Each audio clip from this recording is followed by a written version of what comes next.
What's going on, guys? It's Unknown Player here. In this video, we've been talking about the return of Iron Banner and Trials of Osiris. We're going to take a look at some of the new gear and loot they've added, and also some changes that have been made for the Year 2 versions. So Iron Banner will be back on October 13th, and Trials will be back on October 16th. We've got about 2 weeks to wait until these competitive PvP events are back once again, and there have also been some changes which I'll talk about in a moment, because things are going to work a little bit differently this time round. So there's been some new gear sets, of course. You can see 3 new helmets which look awesome in this picture right here that Bungie shared with us. The most noticeable item is probably the Hunter Cloak. It's called the Wolf's Wood Cloak, and it's actually a wolf's pelt that's mounted on your head, which looks completely insane. I think the Taken King has really brought some insane cloaks for the Hunter. I kind of feel sorry for the Titan and Warlock. There have been some really amazing cloaks specifically for the Hunter class, but as usual, we can see some new weapons and also gear that is being rocked right here by the characters. We can see 2 new weapons in this image, one being the Iron Wreath sidearm, which is being held by the Warlock on the left, and also the new auto rifle, which is being held by the Titan on the right, which I believe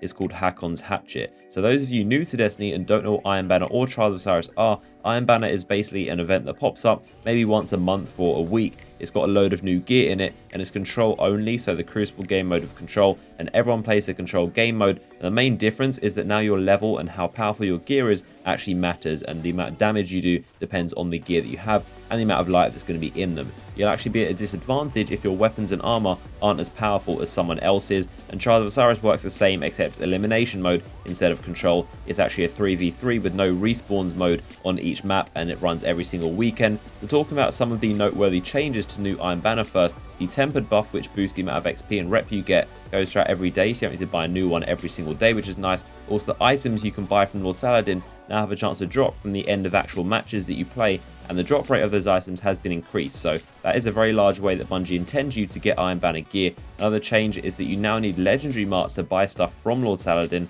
as opposed to the huge amounts of glimmer that it used to cost. There are now daily and weekly bounties available from him, and the recommended minimum light level is 230 light, and you can now only launch the match with a level 40 as your fireteam leader. Now, into Trials of Osiris, the only way to get gear now is from drops at the end of matches, and you can no longer buy it from Brother Vance in the Reef. And the more you win, the better chance at the end of games you're actually going to have to get loot. The Lighthouse is still there for those who go 9-0 undefeated, and I love visiting Lighthouse, that's awesome to hear. And Brother Vance now has bounties, which is another way to get loot. Now here's the big change: if you're on a 1 streak, you're going to be matched against other people who are on a 1-win streak. But if you're on an 8-win streak, so 1 away from the Lighthouse for example, you're going to be put against other people who are on an 8-win streak. So it's going to be very, very skill based, and the longer you're on a winning streak, the harder your opponents are going to be that you're matched against. And obviously they're going to prioritize a good connection, so if they can't find someone else who's on 8 wins, they're going to find someone who's on 7 or 6. They're always going to try and find someone who has the best possible connection in Trials of Osiris, but also is going to be a very, very competitive